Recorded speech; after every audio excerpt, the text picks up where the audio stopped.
Yeah, well, in terms of starting with the discussion about new left parties in Europe, I think it's worth thinking about and reminding ourselves that mass political parties and mass politics based on a public sphere are in many respects a product of the modern liberal age, a product of bourgeois society. But what's interesting about the neoliberal period that other comrades have already alluded to tonight is that it's very much thrown the party form into real decline and crisis. So yes, there is a space to the left due to the long neoliberalisation of social democracy that has opened up, but mass politics in Europe in an important sense remains in a deep case of crisis and decline. I mean, in our book, that you'll forgive me for quickly plugging, we discuss this firmly from the perspective of the left, and we largely see it as a crisis of left-wing politics, the ability of the left and radical politics to develop forms of organisation that can resonate and are credible in mass society.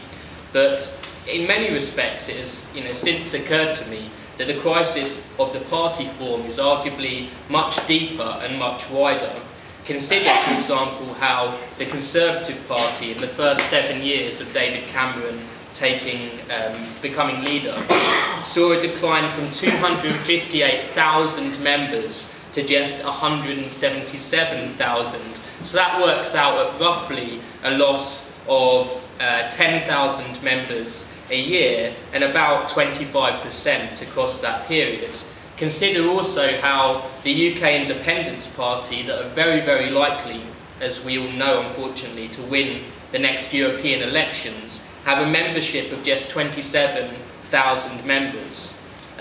Richard has even talked about, well, even mentioned at one point in his speech, is left unity conditional perhaps on a split from social democracy or the Labour Party from the left? But one needs to ask what that would actually look like in numerical terms today, that even the left wing of the Labour Party are in a state of extreme numerical decline. So I think it's true that the colonisation of all the mainstream politics by neoliberalism has certainly in Britain put the three-party system under strain, but it's important to recognise that this doesn't necessarily create grounds for a new form of mass politics. Now, when Richard spoke a couple of weeks ago, he talked about how the cultural logic of neoliberalism, very much in this context, as the individual as individual as entrepreneur, that we're all profit-seeking subjects, and we all think about politics, therefore, in quite consumerist terms. Now, if you think about how people engage with mass politics today, then it's very much on the principle of on the same lines. What does politics do for you? And of course, for many people, the answer is very little that's good, and it creates mass apathy and alienation, but also creates a tendency to passivity in how we relate to modern politics. It's something that is occasionally consumed, rather than something that, once every 4 years in an election or whatever, if you're one of the 50% of people who vote, it might be signing a 38 degrees petition if you're in the sphere of the slightly more politically active and interested section of society. Now, this all means, I think, in terms of the left and left-wing politics, that we want a type of politics that actually becomes again an organic part of everyday life, and that we try to rebuild a sense of solidarity and community, a mass politics in the truly progressive sense of the word. Now, the challenge for all of us, and it's a huge challenge in this context, once you think about it in terms of you're running up against, if you like, the cultural assumptions of an age, is that we have to change the dominant mode of how people relate to and engage with politics today to make it actually organic again in working class communities in Europe and elsewhere. Now, a necessary condition for the left to do this, it seems to me, to reach out to millions, and I think we're all agreed on this, is that yes, we have to engage with politics electorally. You know, if you want to reach out to the working class and you're engaging with a working class that at the most engages with politics through elections, then it's almost, it goes without saying that that an electoral answer is necessary. But I would argue also, in addition to that, the lesson from new left parties in Europe is that this is only the start if we are to actually generate the type of transformation in everyday life that we all see as necessary. Now, you know, Syriza, as the mass political party that has come to great prominence over the last 12 months or so, I would argue encapsulates all the positives, the negatives and the contradictions and the necessary tensions, if you like, that are embodied in this project of trying to build broad political parties that are rooted in the working class.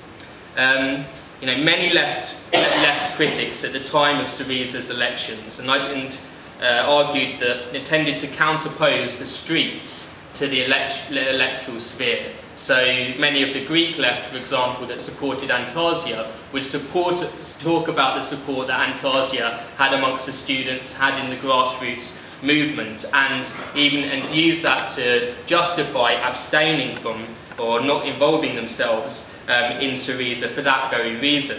Now, just because I've emphasised that the electoral road is only part of it, Syriza actually does confirm just how necessary it ultimately is, because those who, during an election campaign, counterposed the streets to the elections suddenly found their local communities, their local streets, flooded with Syriza supporters when the branch meetings for the Syriza, for local Syriza parties in Athens just spilled out into general assemblies. And this really highlights the opportunity that can be present in building broad left parties in order to transcend a dichotomy that neoliberalism ultimately imposes on us. The private-public sphere of individuals in which we're all consumers, and a politics that is very, very distant from us. Now, in a stroke, this underlined the possibility of rebuilding working-class communities that are based on principles of hope, of solidarity, and the possibility of a politics that is active rather than passive.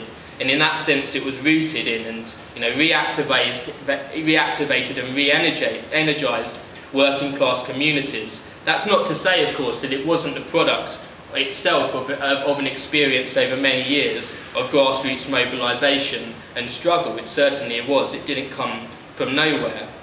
But at the same time, I think we have to have a two-sided analysis of Syriza. And I would also say, in addition to that, if we are revolutionaries present in any country in Europe, it would be quite wrong to turn any one of these experiences on the European left into some kind of model that we then thought could be universally applied all in every single country across Europe. We all operate in different national contexts with different traditions, and most of all, the allies for the broad political parties that we seek to build will vary from country to country, and this will have an effect on the political form that takes. And I'll just mention it, but that's obviously important if one looks at the French experience, for example. Part of the different politics around which the MPA was formed wasn't just a different intellectual political choice, but it was also expressed in orientation and the allies that they sought to build the party with. Now, Syriza is more complex and in a sense is more plural. It brings together a much wider layer of the radical left, from Euro-communists to revolutionaries, in a genuine broad mass party. Since the election, I don't think it's controversial to say that the political problems with post-communism or Euro-communism have been manifested in the outlook of the Syriza leadership to try and calm the fear of extremism amongst the Greek ruling class and amongst the European ruling class, to emphasise moderation, and most of all to emphasise a commitment to the electoral or parliamentary road above all else. And in terms of how the form this took in terms of how Syriza related to its own working class base, this really took a very simple form, which was, vote for us in a couple of years' time, i.e. it's deliberately and consciously counterposed to mass mobilisation of the streets, on the streets. If you saw Tsipras speak in London, then all of these themes in terms of the problems were very much apparent from his political message on that day. So, despite its rapid growth and its mass electoral support, it hasn't yet been able to sustain and take advantage of the opportunity that was plainly highlighted and was present during that moment in the electoral campaign to actually build an working class politics that was rooted in extra-parliamentary mobilisation and community, and a sense of socialist transformation that was rooted, of course, in the activity of the working class themselves. Now, I'm not surprised by that at all. I think it would be naive, in a sense, for revolutionaries to expect anything else. But I hope in this brief discussion, it's been clear what I think that revolutionaries should be arguing for in Syriza. It's the central role that can be played by forms of struggle that are rooted in working class communities themselves.